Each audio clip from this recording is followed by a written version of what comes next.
ఎవ్వరూ నిన్ను ప్రేమించరు, ఎవరు నిన్ను పట్టించుకోరు, ఎవరు నిన్ను అర్థం చేసుకోరు. నీ వాళ్ళే నిన్ను ద్వేషిస్తూ ఉన్నారు. ప్రేమ లేని ఈ ప్రపంచంలో బతకడం ఎందుకు? నువ్వు చచ్చిపోతే పోయిద్ది కదా. ఈ సమస్యలు పోవు, ఈ అప్పులు తీరవు, ఈ బాధలు పోవు, ఈ ఇబ్బందులు పోవు, ఈ కష్టాలు పోవు. సంవత్సరాలుగా నిరీక్షించావు, ఇది మారదు. చచ్చిపో, మారదు. చచ్చిపో, మారదు. చచ్చిపో. కాసేపు కళ్ళు మూసుకో, 5 నిమిషాలు కళ్ళు మూసుకో, అసలు ఈ బాధలే ఉండవు. హాయిగా వెళ్ళిపోవచ్చు ఇక అని శోధించి, మనుషుడా నీ ప్రాణం నువ్వే తీసుకునేటట్టు, సోదరి నీ ప్రాణం నువ్వే తీసుకునేటట్టు నిన్ను ప్రేరేపిస్తుంది దయ్యపు ఆత్మ. అది చెప్పే సలహా నిజం కాదు. కాసేపు కళ్ళు మూసుకో అయిపోయింది, కాసేపు కళ్ళు మూసుకో అయిపోయింది, కాసేపు కళ్ళు మూసుకో అయిపోయింది అని నిన్ను రెచ్చగొడుతుంది దురాత్మ.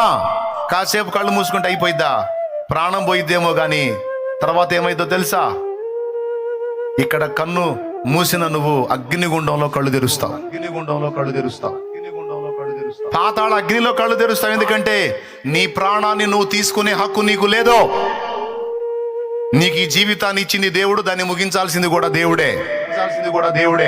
అలా కాకుండా నీ ప్రాణాన్ని నువ్వు తీసుకోవడానికి ప్రయత్నిస్తే దేవుని సార్వభౌమాధికారాన్ని ధిక్కరించిన దానివి అవుతావు, ధిక్కరించిన వాడివి అవుతావు, తీర్పులోనికి వస్తావు, ఉగ్రతకు గురవుతావు. ఊరుకోడు దేవుడు. పిచ్చి పిచ్చి ఆలోచనలు చేయవాకు, గద్దించు దురాత్మ.